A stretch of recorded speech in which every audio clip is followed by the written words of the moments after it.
जी हाँ साथियों, राजस्थान पशु परिचर की जो विद्यार्थी तैयारी कर रहे हैं हमारे इस चैनल से जरूर जुड़ें, फेसबुक पेज से जुड़ें और जो वीडियो देख रहे हैं पेज को फॉलो कर लीजिएगा, इंस्टाग्राम से जुड़ें और जो साथी व्हाट्सअप से नहीं जुड़े तो व्हाट्सअप नंबर आपके सामने है। मैं आपको बता देता हूं दोस्तों, हमने राजस्थान पशु परिचर के लिए मैंने सीरीज स्टार्ट की थी, 1000 प्रश्नों की महामैराथन सीरीज स्टार्ट की थी, जिसके अंतर्गत हम देखेंगे इसी यूट्यूब और इसी फेसबुक पेज पर जो वीडियो आपको लिए मिलते रहेंगे। एक वीडियो के अंदर मैंने 50 प्रश्नों की कंप्लीट करवा दूंगा, कोई दिक्कत वाली बात नहीं है। आए हुए प्रश्न आपके सामने देखने को मिल जाएंगे।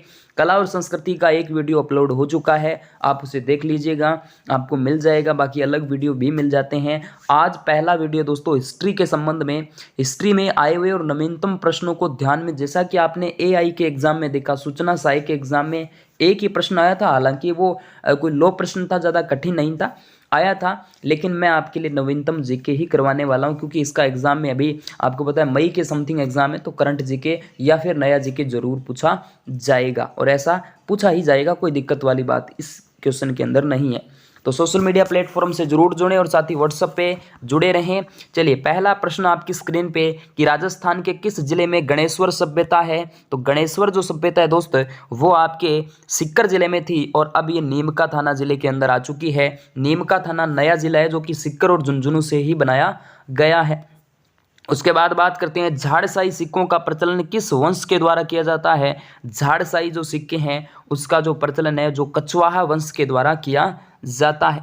अगला जो प्रश्न आपके बीच में कि बैराठ सभ्यता कौन सी नदी के किनारे है। बैराठ सभ्यता अब कोटपुतली बहरोड जिले के अंदर आ चुकी है और दोस्तों ये बाणगंगा नदी के किनारे स्थित है। सर्वप्रथम राजपूतों की उत्पत्ति किस विदेशी ब्राह्मण ने बताई थी। तो डॉक्टर भंडारकर ने बताई थी। इसके बाद अगला जो प्रश्न आपके बीच में आ जाता है कि कन्नौज को अपनी राजधानी किस प्रतिहार शासक ने बनाया था। तो नागभट्ट द्वितीय का नाम यहाँ से लिया जाएगा, रट लीजिएगा, नागभट्ट द्वितीय। चलिए अगला जो प्रश्न आपके बीच में आ जाता है किस प्रजामंडल की स्थापना राजस्थान से बाहर यानी कलकत्ता में की गई थी। तो अच्छा प्रश्न है दोस्तों, बीकानेर प्रजामंडल की स्थापना जो है वो कलकत्ता में की जाती है, लेकिन की कब जाती है वो आप कमेंट में जरूर बताना, ठीक है। इसके बाद भील एवं ग्रासियों को एकत्रित करने के लिए संप सभा की स्थापना किसने की थी। गोविंद गिरी के द्वारा की जाती है भील और ग्रासियों को एकत्रित करने के लिए। उसके बाद शेखावाटी में शांति एवं व्यवस्था बनाए रखने के लिए शेखावाटी ब्रिगेड की स्थापना की जाती है 1835 के अंदर। उसके बाद प्रो एच डी सांकलिया के निर्देशन में जिस सभ्यता स्थल का उत्खनन हुआ वह है आहड़ है। कौन सी है? आहड़। किस सभ्यता स्थल से कुल्हाड़ी, तीर, भाले, सुइयां आदि प्राप्त हुए हैं। तो ये गणेश्वर सभ्यता जो मैंने अभी बताया ना, नीमका थाना जिला आ जाता है। अजमेर शहर का संस्थापक कौन था? अजय राज था भाई, बिल्कुल अजय राज। कर्नल जेम्स टोड के ने किस युद्ध को मेवाड़ के इतिहास का मैराथन युद्ध कहा था? बहुत ही लंबा चला था अपने आप में। तो ये दिवेर का युद्ध है जो कि महाराणा प्रताप के युद्धों का श्री गणेश माना जाता है, जीत का श्री गणेश माना जाता है। इसके बाद बात करते हैं एलडीसी में ये प्रश्न पूछा गया था, एलडीसी 2018। इसके बाद किस समाचार पत्र के माध्यम से विजय सिंह ने बिजोलिया किसान आंदोलन को भारत के अंदर, पूरे भारत के अंदर चर्चित किया था? तो ये प्रताप का नाम का अखबार था। उसके बाद अगला जो प्रश्न आपके बीच में, क्यों मजा आ रहा है ना दोस्तों, कमेंट बॉक्स में जरूर कमेंट नहीं करते आप, तो ये तो सबसे बड़ी खासियत ये है, कमेंट बिल्कुल ही नहीं करते आप। उदयपुर शहर की स्थापना कब हुई थी? 1559 के अंदर होती है। जयपुर शहर का निर्माण किया गया था महाराजा सवाई जय सिंह के द्वारा, जय सिंह के द्वारा, ठीक है। चलिए अगला प्रश्न, राजस्थान के पूर्व मध्यकालीन राज्यों में नैमित्तिक पद नाम का प्रयोग किया जाता था, किसके लिए किया जाता था? राजकोषीय घाटे के लिए। राजकोषीय ज्योतिष जो थे ना उसके लिए, घाटा नहीं, राजकोषीय ज्योतिष के लिए किया जाता था। अगला प्रश्न, क्रांतिकारी जिसे महंत प्यारेलाल हत्याकांड में सजा मिली थी। दोस्तों केसरी सिंह बारठ का नाम लिया जाएगा और बारठ परिवार का जो संबंध है राजस्थान के नवीनतम जिले शाहपुरा से रहता है। उसके बाद अगला प्रश्न, भारत के किस स्थल से शासक मिनेंडर के 16 सिक्के प्राप्त हुए हैं? तो बैराठ सभ्यता की बात यहां से कर ली जाएगी। किस प्रतिहार शासक के काल में प्रसिद्ध ग्वालियर प्रशस्ति की रचना की गई थी? तो राजा भोज के द्वारा की जाती है। उसके बाद राजस्थान के ऐतिहासिक एवं इतिहासकार जो एक समाज सुधारक भी थे, राजस्थान के एक इतिहासकार है जो एक समाज सुधारक भी थे, तो उनका नाम है हरविलास शारदा, ठीक है। चलिए अगला प्रश्न देखिएगा, 19वीं शताब्दी का प्रथम इतिहासकार जिसने राजस्थान की सामंतवादी व्यवस्था के बारे में लिखा था वह कौन था? तो राजस्थान इतिहास के पितामह कर्नल जेम्स टोड थे, घोड़े वाले बाबा थे। और नीले घोड़े वाले बाबा कौन है? बाबा रामदेव जी मारवाड़ के पंच पीरों में सम्मिलित एक महत्वपूर्ण लोक देवता माने जाते हैं। इसके बाद किस वर्ष निमोचना अलवर हत्याकांड हुआ था? तो 1925 के अंदर होता है। इसके बाद कोटा के क्रांतिकारियों में ने मेजर बटन की हत्या की योजना कहाँ बनाई थी? बड़ा अच्छा और इम्पोर्टेंट प्रश्न है। मथुरेश मंदिर ये कोटा जिले के अंदर स्थित है। चौरी कर की प्रकृति थी तो पुत्री के विवाह पर जो कर लगता था वो चौरी कर था। राणा सांगा ने किस युद्ध में बाबर की सेना को हरा दिया था? तो बाबर की सेना ने बयाना के युद्ध में हराया था, याद करिएगा बयाना, ठीक है।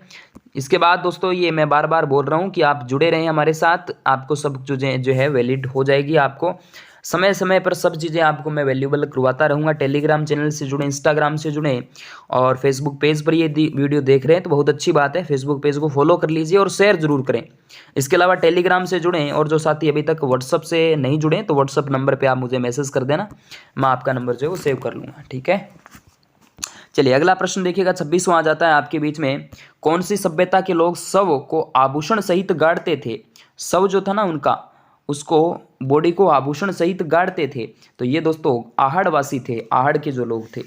उसके बाद बात करते हैं युद्ध भूमि में जाते समय अपने पति द्वारा निशानी मांगने पर किस रानी ने यहाँ पर अपना शीश काटकर भेंट दिया था? तो हाड़ी रानी आ जाएगी। चलिए अगला प्रश्न आपके बीच में, बिठोड़ा का युद्ध कब लड़ा गया था? बिठोड़ा का युद्ध जो है दोस्तों आप, एक तो था बिठोड़ा का युद्ध 1857 की क्रांति के समय की बात है। एक तो था बिठोड़ा का युद्ध, एक था चेलावास का युद्ध। बिठोड़ा का युद्ध लड़ा जाता है 8 सितंबर 1857 ईस्वी को और चेलावास का युद्ध जो है वो 18 सितंबर जो है 1857 ईस्वी को लड़ा जाता है। तो इसके अंदर 8 सितंबर 1857। उसके बाद 1567-68 ईस्वी में चित्तौड़ के मुगल घेरे के दौरान दो राजपूत सामंतों ने दुर्ग की रक्षा करते हुए अपने प्राण त्याग दिए थे। तो वे थे जयमल व फत्ता सिसोदिया, ठीक है, जयमल और फत्ता सिसोदिया। कालीबंगा का शाब्दिक अर्थ आपसे पूछे जाए तो कालीबंगा, काली का तो वैसे काली तो रंग है और बंगा बोलते हैं चूड़ियाँ को, तो काली रंग की जो चूड़ियाँ हैं आ जाता है। गोशुंडी शिलालेख किस भाषा में लिखे गए थे? गोशुंडी का जो शिलालेख है वो किस भाषा में लिखा गया था? तो ये संस्कृत भाषा में लिखा जाता है। 1857 के संग्राम में अजीत सिंह कहाँ के शासक थे? आलनिया के शासक थे। आलनिया नागौर की बात यहाँ से कर ली जाएगी। पुरातत्ववेदों ने गणेश्वर सभ्यता को बताया था तो ताम्रयुगीन सभ्यता बताया था। कौन सी? ताम्रयुगीन सभ्यता। गणेश्वर सभ्यता के किसके निर्देशन में यानी 1977-78 में उत्खनन हुआ था? तो गणेश्वर में रतन चंद्र अग्रवाल के निर्देशन में होता है। किस राजा के वंशज गुर्जर प्रतिहार कहे जाने लगे थे? तो नागभट्ट प्रथम का नाम लिया जाता है। प्रजामंडल आंदोलन के दौरान जोधपुर जेल में अव्यवस्था व अन्याय के विरुद्ध भूख हड़ताल करने के कारण स्वास्थ्य खराब हो जाने से 19 जून 1942 को किस स्वतंत्रता सेनानी की मृत्यु हो जाती है? तो बाल मुकुंद बिस्सा का नाम यहाँ से लिया जाता है। सेकंड ग्रेड का प्रश्न है, बाकी कई एग्जाम्स के अंदर इस प्रश्न को पूछा गया था। उसके बाद महाराणा प्रताप के हाथी का नाम राम प्रसाद आ जाता है। सामाजिक सुधारक गोविंद गुरु का जन्म बंजारा परिवार में होता है। किस परिवार में? बंजारा परिवार में। उसके बाद अगला प्रश्न, राजस्थान में पत्रकारिता का विश्व पितामह कौन है? तो पंडित झाबरमल शर्मा का नाम लिया जाता है। अखिल भारतीय राज्य लोक सेवा का प्रथम अधिवेशन जो है वो मुंबई के अंदर होता है, बंबई के अंदर। उसके बाद महाराणा प्रताप का जन्म किस वर्ष हुआ था? तो 9 मई 1540 ईस्वी को ज्येष्ठ शुक्ल तृतीया को होता है। किस स्थल को ताम्रवती नगरी के नाम से भी जाना जाता है? तो आहड़ सभ्यता को ताम्रवती नगरी के नाम से भी जाना जाता है। प्राचीन राजस्थान में जांगल प्रदेश का कौन सा भाग था? तो बीकानेर का भाग हुआ करता था। उसके बाद बात करते हैं आहत मुद्राएं पंचमारक जिन पर 5 चिन्ह अंकित थे वे हैं सूर्य, तीर, मछली, कांटा और पौधा, ये थे।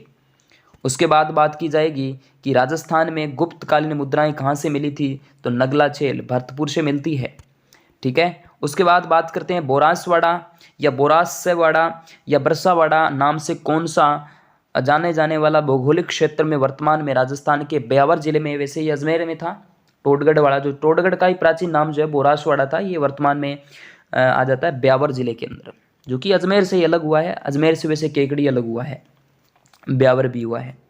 उसके बाद नीमच छावनी से विद्रोही सैनिक दिल्ली जाते समय किस छावनी में पहुंचे थे? तो देवली, जो कि टोंक की एक छावनी हुआ करती थी। उसके बाद रायसिंह प्रशस्ति का संबंध किससे है? रायसिंह प्रशस्ति की जब भी हम बात करते हैं तो बीकानेर के शासकों से रहता है। किस शासक के कार्यकाल में मेवाड़ भील कोर का गठन किया गया था? तो महाराणा सरदार सिंह के द्वारा किया जाता है। उसके बाद विलय पत्र पर हस्ताक्षर करते समय किसने कहा कि मैं अपने डेथ वारंट पर हस्ताक्षर कर रहा हूँ? ये थे बांसवाड़ा के महारावल चंद्र वीर सिंह का नाम यहाँ से लिया जाता है। टोटल 50 प्रश्नों पर डिस्कस किया और ये सोशल मीडिया प्लेटफॉर्म, और आपको ये मिल जाएगी PDF, कोई दिक्कत वाली बात नहीं है। ओके, थैंक यू दोस्तों।